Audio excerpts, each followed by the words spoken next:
हाम्रो संस्कृति, हाम्रो परम्परा, सभ्यता हाम्रो नेपाल राम्रो, संस्कृति पवित्र। लुकेका स्वर्ग समुच्च जाति यसमा छन् विचित्र।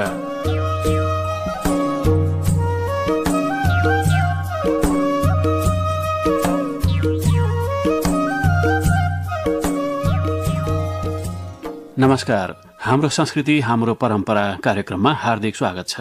सार्वजनिक सेवा प्रसारण रेडियो नेपालको केन्द्रीय प्रसारणबाट हरेक सोमबार बिहान 9:20 बजे यो कार्यक्रम प्रसारित हुन्छ।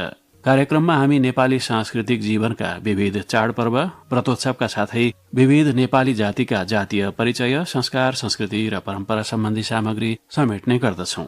सोमबारै राति 9:20 बजे पुनः प्रसारण हुने यो कार्यक्रम अनलाइन रेडियो नेपाल.gov.np, रेडियो नेपाल online.com का साथै रेडियो नेपाल मोबाइल एपमा संसारभर सुन्न सकिन्छ।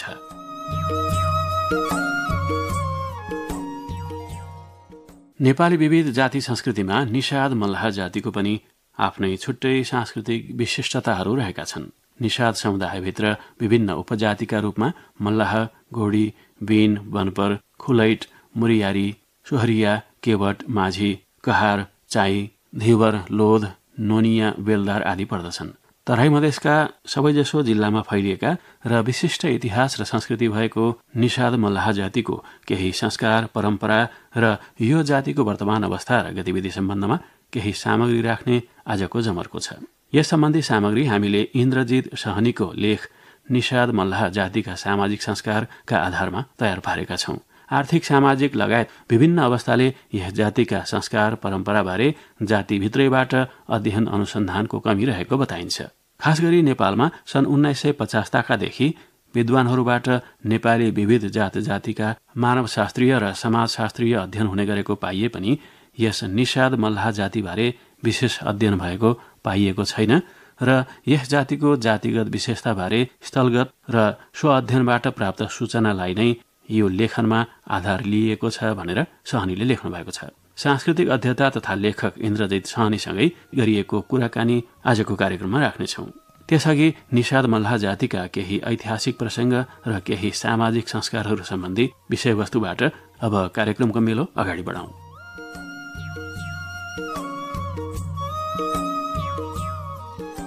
त्रेतायुगमा रामको नजिकका मित्र गुह्यराज निषादले रामलाई वनवास जाने क्रममा गंगा नदी पार गराउने केवट आदि भएको कुरा रामायणमा भेटिन्छ। महाभारतका रचयिता वेदव्यास, एकलव्य जस्ता व्यक्तिहरू यसै समुदायका भएको कुरा पुराणहरूमा पाइन्छ। परापूर्व कालदेखि नै निषादहरूको बसोबास नेपालमा भएको र विभिन्न भारतीय क्षेत्रबाट यो जाति फैलिएको भन्नेमा दुई मत रहँदैन। नदी छेउबाटै आफ्नो संस्कृति विकास गरेका निषादहरूको जीविकोपार्जनको स्रोत माछा, पक्षी र डुङ्गा चलाउनु हो भने जाँड रक्सीको प्रचलन गर्ने र चाडपर्वमा नाचगानमा रमाउन रुचि राख्दछन्। यस समुदायका महिलाहरू घरायसी कामका साथै मजदुरका रूपमा पनि काम गर्दछन्। विभिन्न कारणले परम्परागत पेशा संकटमा पर्दै गएका कारण कृषि, साना व्यापार व्यवसाय, ज्यालादारी मजदुर र वैदेशिक रोजगारीमा संलग्न हुने गरेको पाइन्छ। निषाद मल्लाह जातिका आफ्ना विशिष्ट सामाजिक मूल्य, मान्यता, संस्कारहरू त रहेकै छन्। यिनीहरूका संस्कारगत क्रियाकलाप पनि केही हदसम्म मौलिक र विशिष्टता युक्त छन्। अब लागौं निषाद मल्लाह जातिका केही सामाजिक संस्कारहरूतर्फ।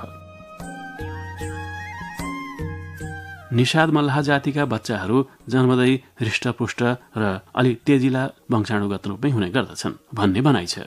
गर्भवती महिलाहरू माछा, गंगटो आदि खाएर पोषण गर्दछन्। प्रसुति हुँदा प्राय सुडेनीको सहयोगमा घरमै हुने हुँदा बाल मृत्युदर र मातृ मृत्युदर अरू जातिभन्दा अलि बढी नै हुँदै आएको पाइन्छ। बच्चा जन्मेको घरलाई सोहेरी घर भनिन्छ। त्यस घरको ढोकामा गुइठाको आगो, हलो वा हँसिया राख्ने चलन छ। सुत्केरी भएको 6औं दिनमा घर आँगन लिपपोत सरसफाई गरी नवजात शिशु तथा सुत्केरीलाई नुहाइधुवाई गराएपछि नयाँ लुगा लगाई हजामसँग हात खुट्टाका नङ काट्न लगाई रातो रङको चन्दनबाट नङहरूमा आरत लगाई चोख्याउने परम्परा रहेको छ भने बेलुकीको समयमा शुभचिन्तकहरूलाई आमन्त्रित गरी छैठी कार्यक्रमको आयोजना गरिन्छ। घर परिवार तथा छरछिमेकी महिलाहरूको सहभागितामा चामल र गुणको प्रसाद बनाइन्छ। बच्चा केटा भए हल्लोको जुवाठोले थिची बलियो बनाउने काम गरिन्छ ताकि भोलिका दिनमा गएर काम गर्न सकोस्। त्यसपछि महिलाहरू गीत गाउने गर्दछन्। अन्तमा शिशु र शिशुकी आमालाई आशीर्वाद दिई आमन्त्रितहरू प्रसाद लिई घर फर्कने गर्दछन्। छैठी भइसक्दा पनि शिशुकी आमाबाट धारो छुइँदैन। 12औं दिनको संस्कार बरहीको दिनमा घर आँगन लिपोत गरी शिशुको हातखुट्टामा लगाएको पहिलो धागो फुकाइन्छ। सुत्केरीका लागि नयाँ लुगा, शिशुलाई नयाँ कपडा तथा हातखुट्टामा लगाउने रातो पहिलो धागो लगाई आफ्ना कुलदेवताको पूजापाठ गरी भोज गरिन्छ र त्यसपछि बच्चाकी आमाले चुलो पूजा गर्ने तथा पानी छुनका लागि इनार कुवा तथा चापाकलको पूजा गरिसकेपछि मात्र नित्य कामकाज गर्ने गर्दछन्। यस जातिमा मुण्डन संस्कार खासै रहेको पाइँदैन। विशेष गरेर छोराहरूको मुण्डन संस्कार भाकलका आधारमा गर्ने गरिन्छ। प्राय 5 वर्षको उमेरमा भाकल चढाई मुण्डन गर्ने गरिन्छ। रोग नलागोस् भनेर बच्चालाई नाक कान छेदन गर्ने परम्परा रहे पनि आजकल गरगहना लगाउने उद्देश्यले केटीहरूको नाक कान छेड्ने चलन पाइन्छ। निषाद मल्लाह जातिको विवाह संस्कार परम्परामा मुख्य गरी 4 चरण पाइन्छन्। केटा माग्ने, छेका वा अनुबन्धन, लगन तथा मटकोर र वैवाहिक चरण। यस जातिमा केटी विवाहयोग्य भएपछि केटी पक्षबाट रगतको नाता बाहेक आफ्नै उपजातिमा केटा खोज्ने चलन रहेको छ। पहिला पहिला केटी पक्षले केटा खोज्न जाँदा लट्ठी लिएर जाने गर्दथे। लट्ठीको सहायताले केटाको उचाइ लम्बाइ नापेर लाठीमा चिनो लगाई घरमा आएर केटीको लम्बाइ मिले नमिलेको भनी निर्णय गरिन्थ्यो। आजकल भने केटाका बारे कतिपय कुराहरू पहिल्यै थाहा पाइसकेपछि केटा मागिन्छ। केटी पक्षबाट केटाको घरमा पुगी केटा हेरिन्छ र आवश्यक सामान्य कुरा भएपछि केटी पक्ष घर फर्किन्छन्। त्यसपछि केटा पक्ष केटी हेर्न आई दुवै पक्षको मन्जुरी र अन्य विधि विषयहरूमा मेलमिलाप भएपछि छेक्काका लागि कार्यक्रम तय गरिन्छ। निषाद मल्लाह जातिको छेक्का वा अनुबन्धनमा केटा पक्षबाट 5 जना आउने गर्दथे। पानको पात, फूल, अक्षत कसैले रुमालमा बाँधी साथमा बतासा केटा पक्षलाई र केटी पक्षलाई केटा पक्षबाट पहेँलो साडी, ब्लाउज लगायतका कपडा केटीलाई दिने पारम्परिक चलन थियो। तर अहिले बिस्तारै सामाजिक विकृतिका रूपमा देखिने दहेज लगायतका कुराहरू समेत त्यो अवसरमा कतै हुने गरेको र त्यसपछि केटा पक्षलाई केटीले गोडलग्गी गर्ने पारम्परिक चलन छ। त्यस्तै गरी छेक्काका लागि केटी पक्षले विभिन्न कोसेली केटालाई चाहिने कपडा, जुत्ता, श्रृङ्गारका सामान, सुन चाँदी लिई केटाको घरमा जान्छन् र केटा पक्षले केटीका लागि चाहिने कपडा, विभिन्न आभूषण, गरगहना र श्रृङ्गारका सामान तथा फलफूल मिठाई लिई केटीका घरमा गई विधि विधान अनुसार पुरोहितद्वारा मन्त्र जप गरी छेक्का गर्ने प्रचलन छ। छेक्का कार्यक्रम सकिएपछि विवाहको दिन लग्न तय गरिन्छ। छेक्का गर्न आएका पाहुनालाई अबिर लगाई विदा गरिन्छ। त्यसपछि विवाहको अर्को प्रक्रियामा लगन तथा मटकोरको कार्य गरिन्छ। मटकोर कार्यक्रम चाहिँ चौथो चरण अर्थात् वैवाहिक कार्यक्रम हुन्छ।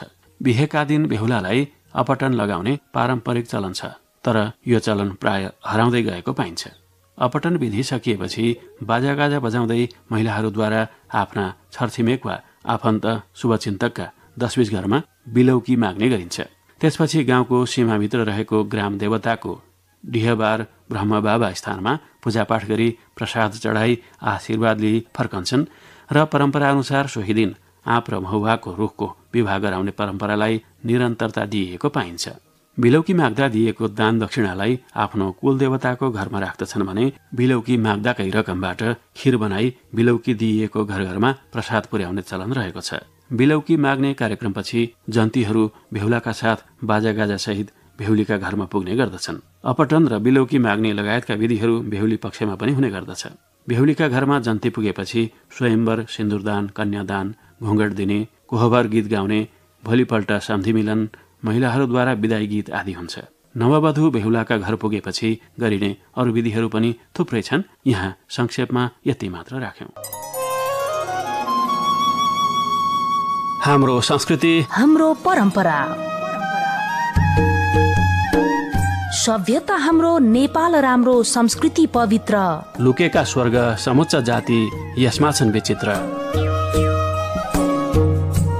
हाम्रा आस्था, हाम्रा विश्वास अनि हाम्रा रीतिरिवाज र संस्कारहरूका धारा कार्यक्रम हाम्रो संस्कृति, हाम्रो परम्परा। रेडियो नेपालको केन्द्रीय प्रसारणबाट हरेक सोमबार बिहान 9:20 बजे, साथै पुनः प्रसारण सोमबार राति 9:20 बजे। कार्यक्रम हाम्रो संस्कृति, हाम्रो परम्परा। आजको कार्यक्रममा हामी निषाद मल्लाह जातिको संस्कार, संस्कृति र परम्परा सम्बन्धी सामग्री समेट्दैछौँ। अबको क्रममा कुराकानी राख्दैछौँ।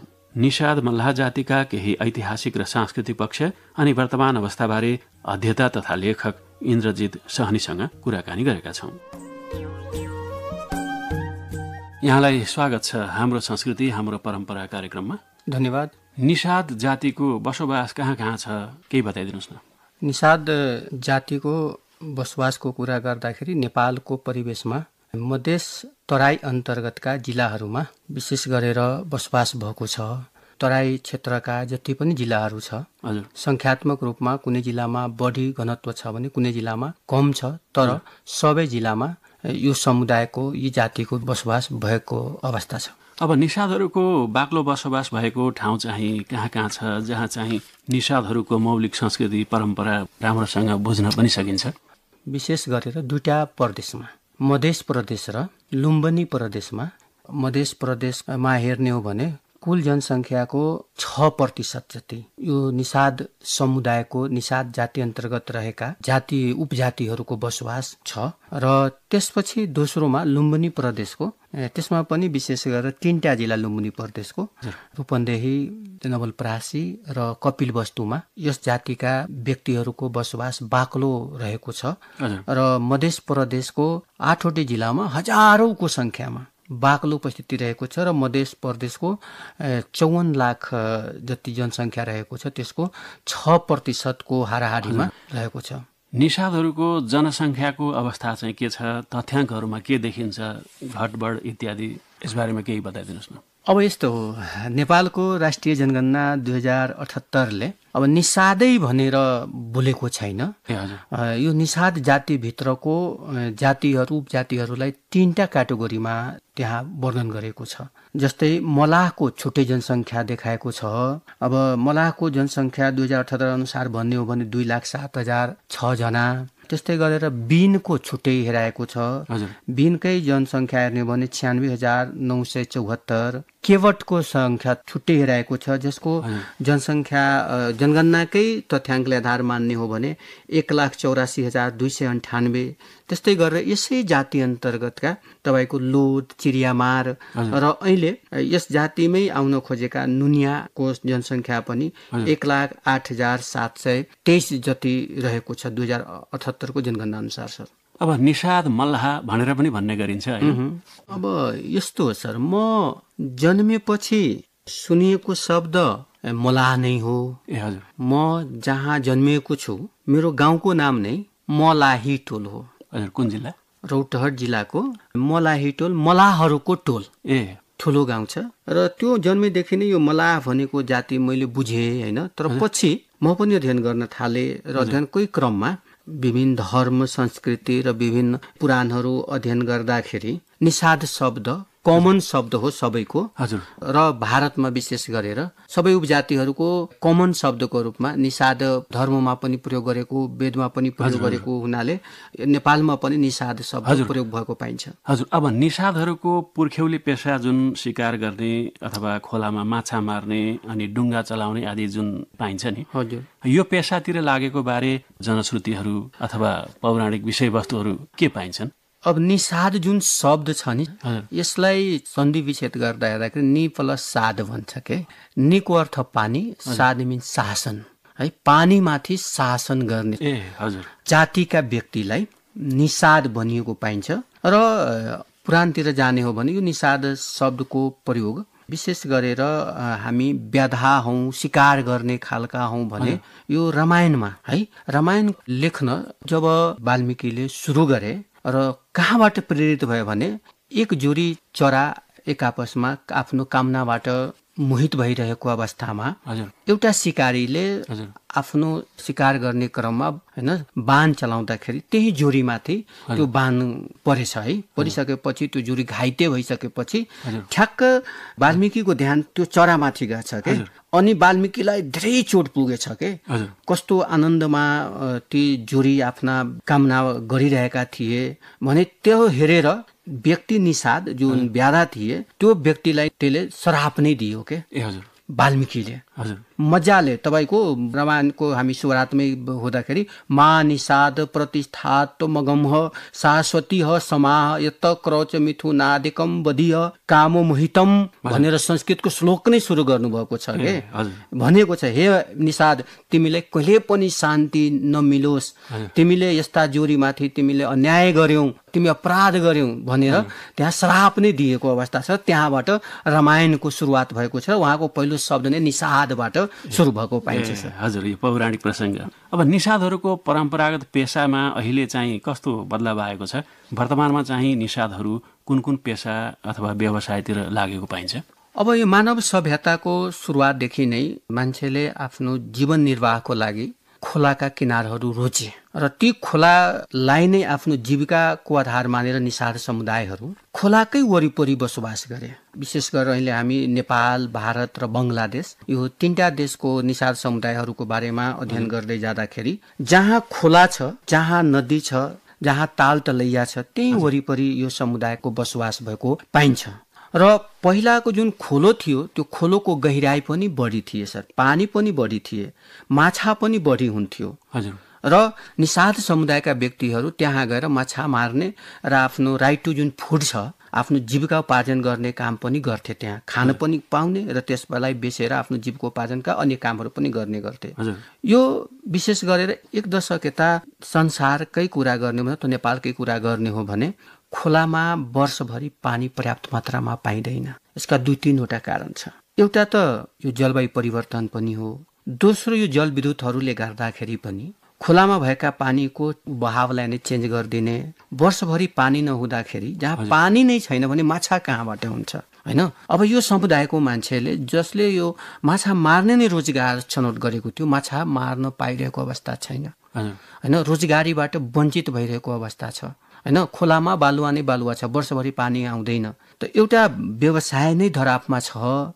तर यसको अर्को रूप अलिकति परिवर्तन के भएको छ भने स्वरूप विशेष गरी तराईको जिल्लाहरूमा माछा पालन व्यावसायिक रूपमा थोरै बढेको छ। त्यो पनि कोसँग जोसँग जग्गा जमिन छ। र यो समुदाय भनेको अधिकांश सुकुम्बासी समुदाय हो, जग्गा जमिन नभएको समुदाय जातिहरू पर्छन्। र अरू मालिकले खनेका पोखरीहरूमा माछा मारिदिने, माछालाई स्याहार दिने जस्ता कामहरू अचेल गर्छ। र त्यही पोखरीबाट कतिपय मान्छेले माछा लिएर हाट बजारमा गएर बेच्ने र त्यसबाट आफ्ना जीविकाहरू चलाउने गरेको अवस्था छ सर। हजुर, अब वर्तमान समयमा चाहिँ पेसा व्यवसायसँग सम्बन्धित शैक्षिक विषयवस्तु होइन, शिक्षा, तालिम, सिप, अब शैक्षिक अवस्था चाहिँ निषादहरूको कस्तो छ, कस्तो देखिन्छ? अब शिक्षाको कुरा त यो समुदायले सुन्नै चाहँदैन। यसको अर्को कारण पनि छ, गरिबी छ हैन। भोको पेटले कसरी पढ्छ, अर्को ठुलो समस्या यहाँ रहेको छ। नेपालको राष्ट्रिय शिक्षाको औसत हेर्ने हो भने 76.2% भन्छ है। त्यही नेपाल सरकारकै डेटालाई आधार मान्ने हो भने यो डेटा भन्दा पनि कमजोर हुन सक्छ यो निषाद जातिहरूको शैक्षिक अवस्था। तर नेपाल सरकारकै डाटालाई हेर्ने हो भने जति पनि यो निषाद समुदायभित्र जति पनि उपजातिहरू छन्, ती सबै जातिको औसत नेपाल सरकारको औसत भन्दा कम नै छ। यद्दा कदा तपाईँले दलितको पनि औसत हेर्ने हो भने यो समुदायको अवस्थाभन्दा राम्रो छ। जसरी नेपालको मलाहको शैक्षिक अवस्था हेर्ने हो भने 55.9% छ। अब हेर्नुहोस्, आधी जति जनसङ्ख्या त अहिले पनि शिक्षाबाट वञ्चित छ नि त हैन। बिनको त झन कमजोर छ, 47.2% मात्रै छ। चेवटको अलि ठिक छ, यो दुईटा भन्दा 65.6% छ। त्यस्तै गरी चिडियामारको 56% छ। मोटामोटी हैन हामी 40% भन्दा बढी जनसङ्ख्या शिक्षाबाट वञ्चित छ। यो अवस्थाले गर्दाखेरि के देखिन्छ भने यो समुदाय शिक्षाबाट धेरै टाढा रहेको छ। जब शिक्षामा पहुँच कमजोर छ भने यसको असर अन्य ठाउँमा पनि पर्छ, रोजगारीको अवस्थामा हैन। नेपालको निजामती सेवामा आउन सक्दैन यो समुदाय, शिक्षै छैन। अहिले पनि निजामती अवस्थामा अथवा प्रहरी प्रशासनमा या अन्य सेवाहरूमा पनि यो समुदायको नगण्य मात्रामा प्रतिनिधित्व छ। म एउटा हुन सक्छु, अब सेवामा आएको हुन सक्छु, तर म जस्ता व्यक्ति औलामा गन्ने खालको मात्रै छ है। हामी 4-5 जना भन्दा बढी यो समुदायको व्यक्ति अहिले सेवामा हामी छैनौँ। अब शिक्षामा निषादहरूको पहुँच बढाउन राज्यबाट भनौँ होइन, स्थानीय तहबाट भनौँ अथवा निषाद समुदायबाट भनौँ होइन, केही प्रयासहरू पनि भयो होला होइन, त्यस्ता प्रयासहरू केही सम्झनुहुन्छ? राज्यले त यो समुदायसँग विभेद गरेको छ। किन भन्दाखेरि यो समुदायको शिक्षाको जुन स्तर छ कुनै पनि प्रकारको आरक्षण छैन, जबकि यस्तै समुदाय माछा मार्ने नै पेसा भएका माझी समुदाय, माझी जातिलाई नेपाल सरकारले आदिवासी जनजातिको रूपमा सूचीकृत गरेको छ। सेम पेसा छ, सेम अवस्था छ, तर यो समुदायका व्यक्तिलाई कुनै पनि प्रकारबाट विशेष सुविधा छैन। हामी आफैले हाम्रा समुदायका केही सङ्घ संस्थाहरूले, निषादसँग सम्बन्धित सङ्घ संस्थाहरूले आफ्नै पहलमा थोर बहुत यो शिक्षाको लागि हामी जनचेतना जगाउने, प्रेरणा दिने जस्ता काम गर्छौं। तर राज्यबाट छुट्टै प्रकारको त्यस्तो कुनै आरक्षण वा कुनै कोटा या कुनै कार्यक्रम यो समुदायको लागि सञ्चालन भएको छैन सर। हजुर हजुर। अब निषाद मल्लाह केवटलाई समग्रमा निषाद भनिएको पाइयो होइन? हजुर। अब विभिन्न भौगोलिक क्षेत्र अनुसार यी नाममा विविधता भएको हो वा केही संस्कारगत प्रचलन पनि भिन्न छन् कि अथवा यी थरहरू हुन्? यस सम्बन्धी जानकारी राखिदिनुहोस् न। अझ नुनिया बिन पनि भनिएको पाइन्छ, यहाँले पनि भन्नुभयो होइन? अब माझी पनि निषाद मल्लाह भित्रै हुन् कि जस्तो पनि सुनिन्छ होइन? यसलाई हामी यसरी बुझौँ, माझी जुन शब्द हामी प्रयोग गर्छौँ नि, तराईको माझी जाति भनेको र पहाडको माझी फरक कुरा हुन् है। केवट भनिन्छ, केवट भन्छ। केवट भनेको डुङ्गा खियाउने, जसले डुङ्गा चलाउँछ नदीमा। मल्लाह भन्नाले पनि त्यस्तै हो। मल्लाह भनेको स्पेसली माछा मार्ने होइन, तर जुन ठाउँमा जो छ त्यसले दुईटै काम पनि गरेको पाइन्छ होइन। तर जातिगत पेसाको रूपमा दुईटै, अब पौडी खेल्न आउने, अब हामीलाई त तपाईँको जन्म लिने बित्तिकै अब यसले पौडी खेल्न आउनै पर्छ भन्ने एउटा सामुदायिक मान्यता छ होइन। अब त्यसको भौगोलिक कारण छ। अब पौडी खेलिएन भने अब नदीको किनारमा छ, बाढी आयो, बाँच्ने कसरी, भाग्ने कहाँ, अब त्यसको लागि अब जन्मजात रूपमै सिक्नै पर्ने धारणा छ एउटा कुरा। दोस्रो कुरा, यो जुन थरहरू जुन भन्नुभयो नि, यो थरहरू फरक छन् सर है।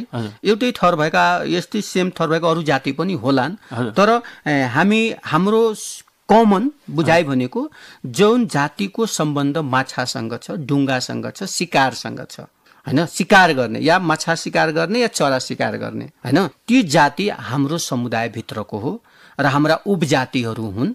केवट पनि हाम्रै हुन्, मल्लाह पनि हाम्रै हुन्, बिन पनि हाम्रै हुन्, लोध, चिरीमार यिनीहरू पनि यही समुदायभित्रका, यही जातिभित्रका उपजातिहरू हुन्। अब अलिकति प्रसङ्ग बदलौँ। निषाद जातिले मनाउने पूजाआजा र चाडपर्वहरू चाहिँ के हुन्? निषादहरूले विशेष महत्त्वका साथ मनाउने पूजा पर्वहरू के भनिदिनुहोस्? यो निषाद जाति भनेको, निषाद मल्लाह जुन हामी कुरा गऱ्यौँ नि, यो विशुद्ध रूपमा प्रकृति पूजक हो।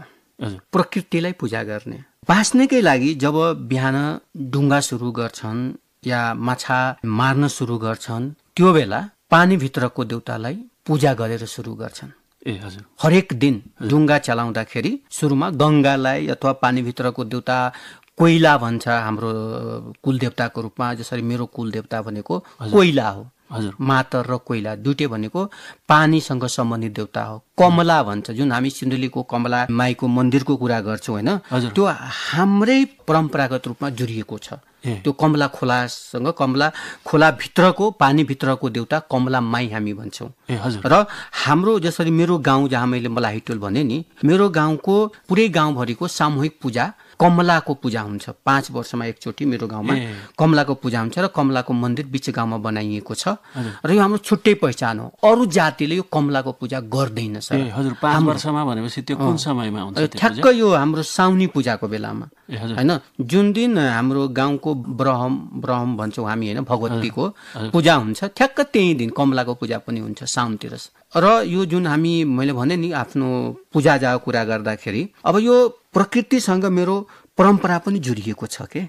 जस्तै मेरो घरमा अथवा मेरो जातिको घरमा बिहा भयो भने बिहाको अगाडि मटकोर पूजा भन्छ के होइन। मटकोर पूजाको बिहानै हामीले देउताको पूजा गर्नुपर्छ र देउताको पूजा गर्दाखेरि एक दिन अगाडि नै हाम्रा घरका अलि बुद्धिजीवी ज्येष्ठ व्यक्तिको संयोक्तमा 2-3 जना खोलामा जान्छ र खोलाको पानी र माटो ल्याउँछ र त्यही खोलाको पानी र माटो ल्याएर हाम्रो जुन कुल देवता छ, कुल देवतालाई रिन्यू भन्छ नि, रिन्यू गर्ने गरिन्छ। यो पुनः देवतालाई त्यहाँ राख्ने, नयाँ देवतालाई पुनर्जीवित गर्ने होइन। बिहानपट्टिको लागि जुन दिन मटकोर पूजा हुन्छ र त्यो दिन अर्को अचम्मको कुरा म तपाईँले बताउँछु किन हामी प्रकृतिसँग नजिक छौँ भने जुन दिन हाम्रो मटकोर पूजा हुन्छ, कुल देवताको पूजा हुन्छ, कुल देवताको पूजा हामी यो सलाई बारेर मेणबत्ती जलाएर हामी गर्दैनौँ है। हामी भनेको जङ्गली युगको अभ्यास गर्छौँ अहिले पनि। जसरी दुईटा बाँसलाई एक ठाउँमा राखेर एकअर्कामा घस्रेर रगडेर होइन हामी आगो निकाल्छौँ के अहिले पनि प्रथा हो। केही दिन अगाडि मेरो गाउँमै मेरो घरमै भाइको बिहा हुँदाखेरि पनि म आफै पनि संलग्न थिएँ त्यहाँ के होइन। त्यो निकाल्न त कठिनाइ हो, तर जबसम्म त्यो आगो सल्किँदैन त्यो प्रक्रियाबाट तबसम्म देउताको पूजै हुँदैन के। त्यही भएर विशुद्ध रूपमा हामी के भन्छौँ, प्रकृतिलाई प्रयोग गरेर हामी पूजाआजा गर्छौँ र त्यहाँ दुईटा बाँसको रगडेर निस्किएको आगोबाट हामी आगो सल्काएर त्यहीँबाट धुप गरेर अनि कुलदेवताको पूजा हुन्छ। र त्यसैले हामी पनि भन्छौँ यो समुदायका व्यक्तिहरू हामी प्रकृति पूजक हो, हामी प्रकृतिसँग नजिक हो, हामी प्रकृतिलाई संरक्षण पनि गरिरहेका हुन्छौँ के।